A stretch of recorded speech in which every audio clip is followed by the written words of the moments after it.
Labas rytas, atsikeliame, lyja lietus, šlapia, nėra šalta, bet lyja lietus. Tai nežinau, ką mes darysime ir kur važiuosime, bet kol kas pakuojamės ir bandome judėti.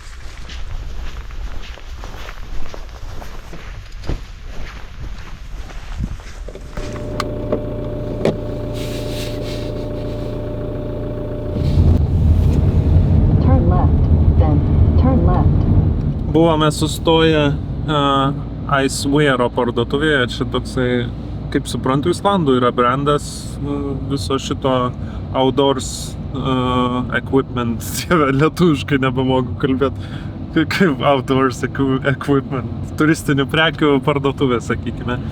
Tai šiek tiek pasivaikščiojame, reikėtų įsijungti turbūt autofokusą, dabar jau ryškesnis turėčiau atrodyti, tai jo, apėjome per visą parduotuvę, pasižiūrinėjome visokių daiktų, nusipirkome 2 trolius mumius. Gal jie ne mumiai, bet bent jau troliai tai tikrai. Turime idėją, kaip praplėsti savo lentynėlę, kurioje yra sustatyta šiuo metu Amerikos memorabilia, kur atsiminimai iš Amerikos sustatyti. Tai vakar paplūdimyje prisipylėme juodo smėlio. Sakėm, jį supilsim į kokį nors stiklinį indą, pastatysime tenai tuos mūsų trolius nusipirktus, reikės dar mažos vėliavėlės Islandijos, įsmeigsim ją, sudėsim akmenukus, kuriuos susirinkome ir bus, šiaip reikia dar lavos luito kokio nors. Turiu lavos gabaliukus. O, puiku, labai gerai. Tai vat, sudėsime viską ir bus gabalėlis Islandijos mūsų svetainėje. Bus faina ir miela. O dar išeinant sutikome dviratininkus, tiksliau, jie atrodė liūdnai ir sėdėjo ir stabėjo, tai yra ir gėrė Red Bullį. Aš sakau, Dagnei reikia, man atrodo, jiems palaikymo mūsų. Dagnė sakė, paiktų, jie atrodo labai prašmatniai apsirengę. Ačiū vyro tiesos, nesusipirkę įrangą, lys. Šiaip jau mes patys turim visai neblogą tą įrangą. Anyway. Tiesiog jie mane atrodė ant tiek nusikalę ir tokie liūdni ir galvojau, jie tiesiog galvos, dar vieni prie pakalbėti. Aš kažkaip nemanau, kad Islandijoje labai daug ateina su jais pakalbėti. Bent jau su mumis neatsimenu, kad būtų daug kas ėjęs kalbėti. Tai žodžiu, prie jau pakalbinau, pasirodo yra Lenkai. Be didelės patirties keliavimo dviračių, 19 diena Islandijoje. Ir mergaitė sakė, kad greičiausiai čia yra paskutinis kartas, kai jie yra su dviračiais Islandijoje. Tai vat, bet aš juos labai palaikiau ir sakiau, kad būtinai sugrįžkit, nes sakė, turi 4 varomais automobilį, tai sakiau, sugrįžkit, pravažiuokit dykumas, nes jie tik tai ring roadų važiavo. Tai va, tai žodžiu, toks nutikimėlis ir dabar jau traukiame, mes užsižymėjome karštasias versmes, radome kažkokias karštasias versmes, bet ten jos tokios. Iš komentarų vieni sako, kad visai neblogai, kiti sako, kad tragedijų tragedija. Tai ir tipo atvažiuoji automobilį, palieki kilometrą, eini iki jų. Tai turint omeny, koks yra oras, nesinorėtų tą kilometrą eiti ir sužinoti, kad jos yra šaltos, nes kai kurie sako, kad yra šaltos. Nežinau, nuvažiuosim, pasižiūrėsim. Ar koks ten oras, gal ten netyčia saulė šviečia. Nes dabar koks oras, tai aš abejoju, kad mes eisim tenais. Aš tai taip kažkaip visai nusiteikęs būčiau eiti, jeigu aš žinočiau, kad ten tikrai yra verta nueiti. Jūs girdėt, Algirdas eina pasivaikščioti, čia yra, žinokit, Islandijos atradimas. O, tarp kitko, gerai, kad tu užvedei apie tai kalbą. Aš vakar padariau suvestinę kadangi šiandien yra 8 diena, tai reiškia, vakar buvo lygiai savaitė, kaip mes, šiandien yra lygiai savaitė, kaip mes esame Islandijoje. Tai mes per tą savaitę, vadovaujantis mano laikrodžiu, čia reikia pabrėžti tą, nes Dagnės visada kažkodėl rodo daugiau, mes nuėjome 106 kilometrus. Tai aš skaitau, kaip man, žmogui, kuris tikrai nėra haikeris, ir tie kilometrai jie nebuvo Olandijoje lygių kelių patogių. Tai buvo ir per kalnus, ir per rimtus kalnus, ir kur ten ir ropot reikėjo. Tai Tai aš savimi didžiuojuosi. Jūs kaip norit, jūs galite nesididžiuot manimi, aš savimi didžiuojuosi ir man dzin, nes tai yra vis tiek, tai yra pakankamai nemažai, tai yra daugiau negu 15 km per dieną. Non-stopų savaitę eiti Algirdui, turint omeny, kad prieš tai jisai non-stopų 3 mėnesius sėdėjo ir nieko nedarė. Tai yra daug. O dabar Dagnė čia iš manęs bando padaryti virtinuką. Prisuksim karštį. Tai va, tai žodžiu, nuostabi savaitė, labai daug ir gražių haikų, nuostabių nuotraukų, sakiau, nežinau, kaip man reikės atrinkti jas ir ką su jom reikės daryti, nes manau, kad tikrai prifotkinau gražių vaizdų. Ir geras sportas ir aš savim didžiuojuosi ir esu labai laimingas, kad tai padarėme.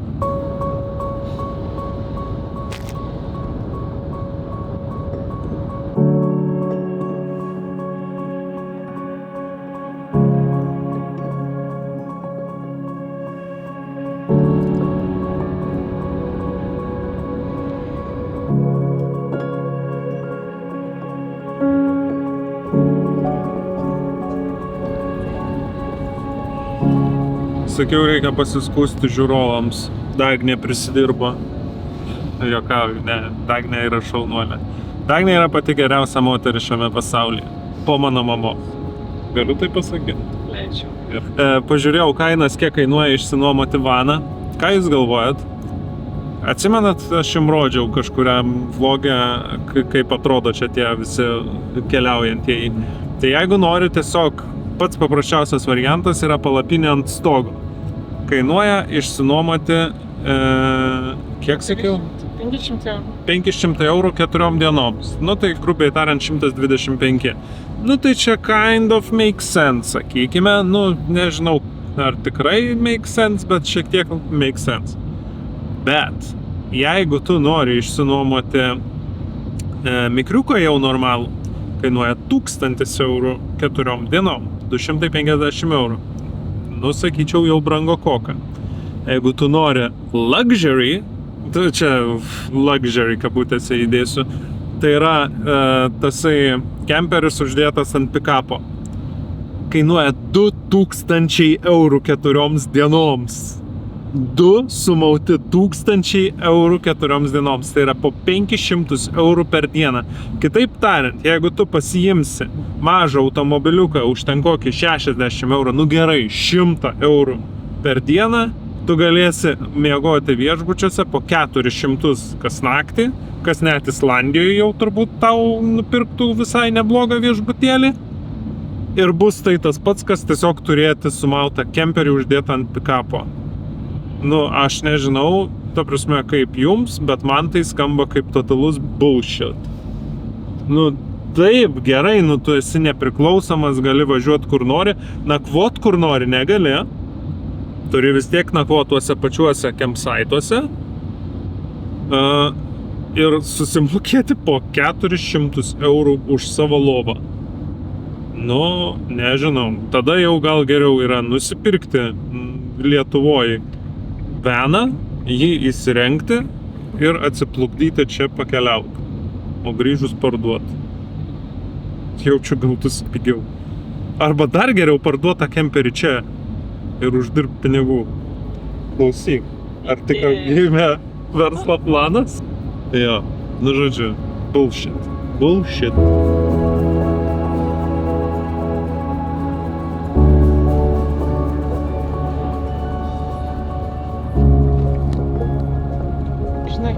Berods, Dagnė sakė nesakyt, nes dar nežinau, bet tikrai nežinau, bet vizualiai man atrodo, va šitas krioklys yra tas, kurį galima apeiti iš kitos pusės.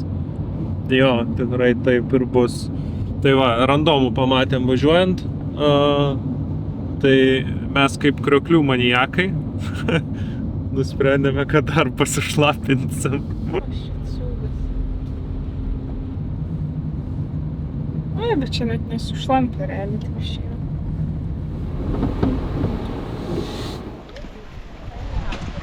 O, koks fainas akmenukas, einam parodys.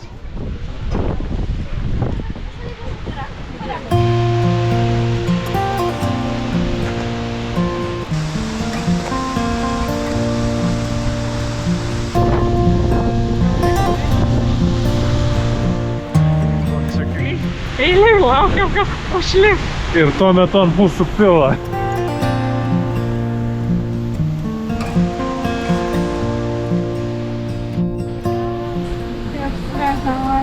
Reikėjo.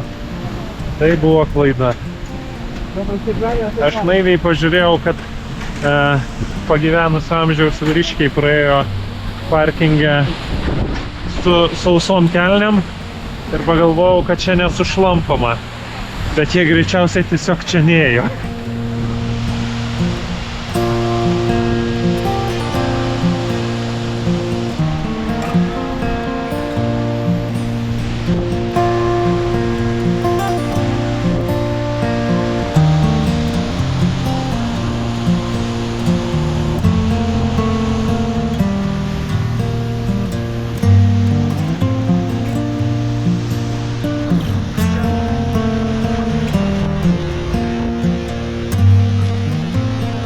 Vaikus palikom už savęs. Sakau, nes kiaurais išlap. Vaikus ir motinas per bortą špilka turistai prasibrovė. Sakiau, kad man šitas labai patiko ir dar geriau negu tas, nes čia tokia ekstrema dar yra. Labai fainas, tik labai daug žmonių buvo, tiesiog buvo prasilenkęs, bet labai fainas ir vertas. Tai pralendi pro uolą. Palei upelį eini, pro uolą pralendi ir atsiduri po kriokį.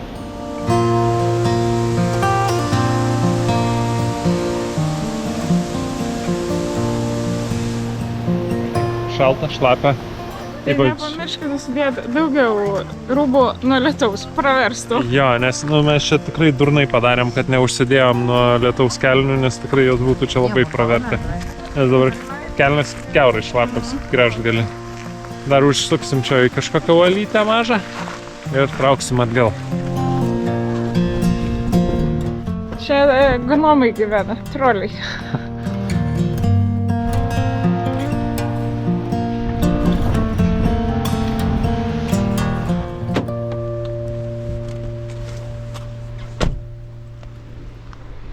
Nu ką, eilinį kartą galiu labai pasidžiaugti, kad turime automobilį. Nes kiaurai šlapios kelnės, šalta, šlapia.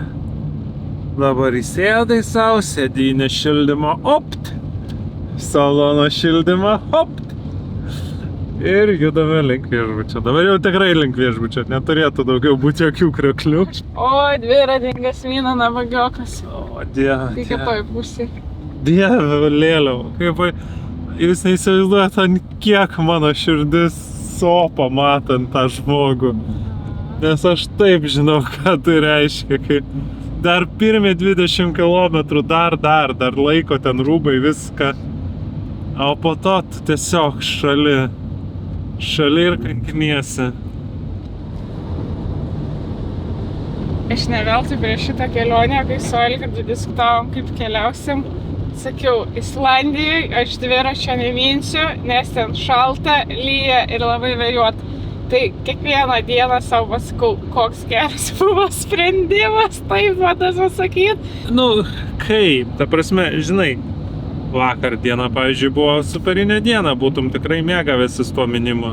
Nors Lenkai sakė, kad vėjas buvo didelis, gal ir buvo, nežinau. Mums automobilį nebuvo vėjo. Bet aišku, nu ta prasme, yra oro sąlygos, tu priklausomas nuo oro sąlygų. Tai vat, pavyzdžiui, šiandien būtų tikrai vargo vakarienė, nu bet turbūt tiesiog nemintum. Iš bet kuriuo atveju, kad mes dabar tiek dienų neturėjom lietaus, aš skaitau Islandijos stebuklų mum, kad Islandija man padovanojo dovaną. Nes aš įsivaizdavau, kad beveik kiekviena diena atrodys va taip. Ne, aš tai tikrai nemaniau, kad atrodys va taip, nes nu, tikrai čia būna gražių tų dienų ir mes praeitą kartą, kai keliavom, aš neatsimenu tikslių skaičių, kiek ten buvo tų lietingų dienų, kiek ten buvo tų vėjuotų dienų, bet tikrai tai nebuvo taip, kad ištisai tu tenai sušlapęs, sušalęs ir panašiai. Nu, tikrai būdavo saulėtų dienų.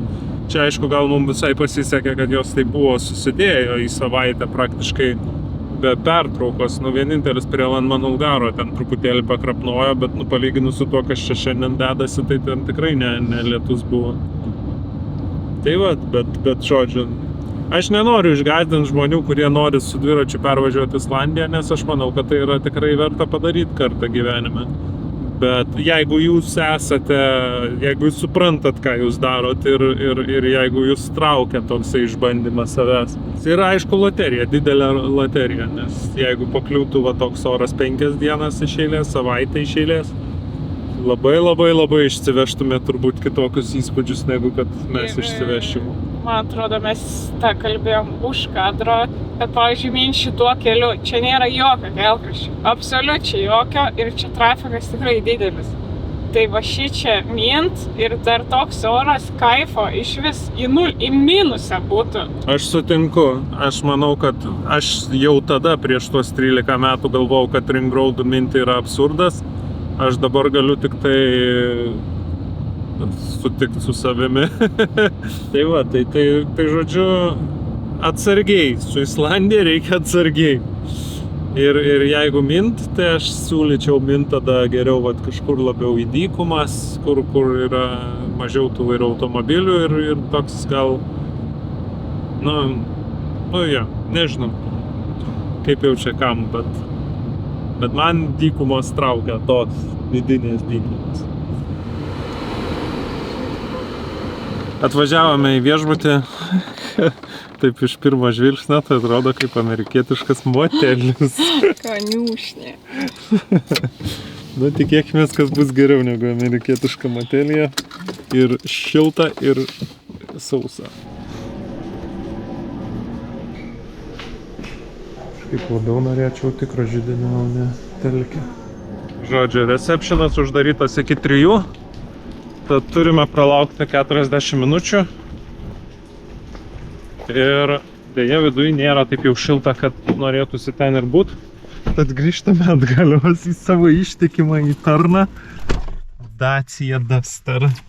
Aš sugalvojau, bet nežinau, ar tikrai dabar reikėtų. Prisimeni tą nuostabiai gražią kavinę? Galime važiuoti išgerti kakavos. Ema, jeigu būtų aišku, kad ten šilta, tai tikrai sakyčiau... Šito negaliu tau atsakyti, nes Google'as tokių dalykų nenurodo. Ar šilta ir ar galima išsidžiovinti triusikus?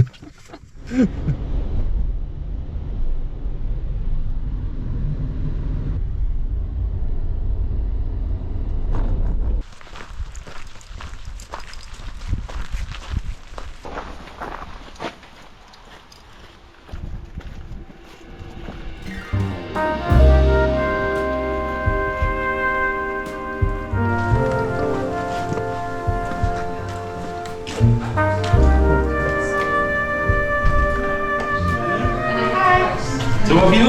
Yep. It's a nice table for two there in the end. Okay. It's all right. Okay. Take one of yours with you. Okay. There you are. Hi. Hello. Hello.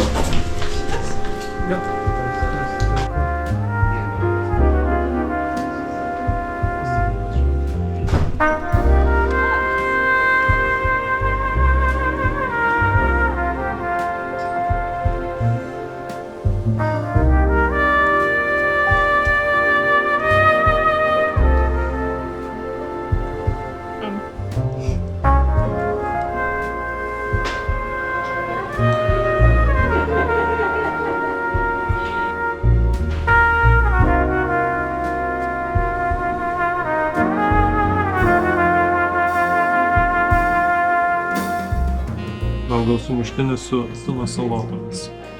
Atrodo nuostabiai, kvepia nuostabiai. Tuoj patikrinsim ir skonį. Skanu.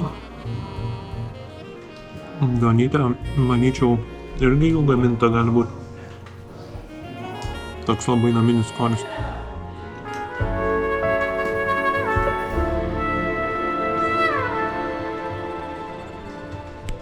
Ai, bet mes nuotraukų nepamatėm. Bėgam nuotraukų. Nuotraukų bėga? Bėgam nuotraukų. Reikia nuotraukas pamatyti. Ar bent jau nufilmuot.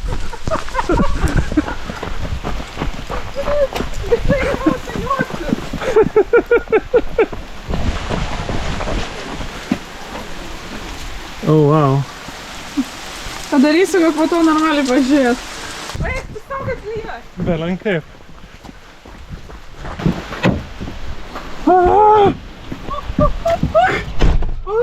Blema, tik spėjau išdžiūti ir vėl visas kiaurė išlapė. Vienas geras dalykas, kad dabar jau tikrai turi įleisti. Turėtų. Žodžiu, pasirodo, ne šiaip kavinė, pasirodo lietuviai, ne visai lietuviai. Sūnaus žmona. Jo, susipažinom su savininku, kurio vardas Paul. Pol, jis labai minkštai ištarė. Kažkaip, nu jo, ten jau islandiškai matyt. Žmonos vardas Birna, kas reiškia Alų. alus. Moteriška alų, kažkodėl moteriška. Ne, jis nesakė moteriška, jis tiesiog sakė, čia yra moteris alus. Tai va, ir pasirodo, jų sūnus išvedė lietuvaitę, tai sakė, lietuviai pas mus yra draugai. Ir kaip tik šiandien vakarė jie atvažiuoja. Jo, aš dar norėjau sakyti, o tai gal užeisim, bet galvoju, nu gal jau čia būtų šiek tiek per daug familiarų. Tai jo, bet žiūriai fainai, labai jaukus žmogus. Sustojom ten dar prisišnekėjom, pripasakojom mum kaip tą namą statė, dėl to mes čia ir bėgom pasižiūrėti, nes sakė, ten yra nuotraukos stende, o kaip tik ten vyko fotosesija, nenorėjom trukdyti, galvojom apeisim. Bet kai čia taip pila, tai nusprendėm, reikia bėgti pažiūrėtų nuotraukų. Nežinau, aš tiesą sakys, mano smegenys išsijungė, aš tik galvojau, o dieve lyja, šlampu. Kadangi padariau nuotrauką, tai galėsim pažiūrėti. Jo, irgi kažką nufilmavau, tai žodžiu, bet nereali vieta. Visi, kas važiuojate per Helą, būtinai, sustokit. Fantastika. Jo, fantastinė vieta, fantastiniai žmonės, žiauriai jaukus tokie. Labai. Tik atrodo, kaip pas močiutė su seneliu atvažiuoja. Taip, jo, geras. Super. Labai fainai. Dabar jau tikrai namo. Dabar jau ten, kur šilta. Taip. Tikėkimės, kad šilta. Jo. O, žiūrėk, mopsai tavo.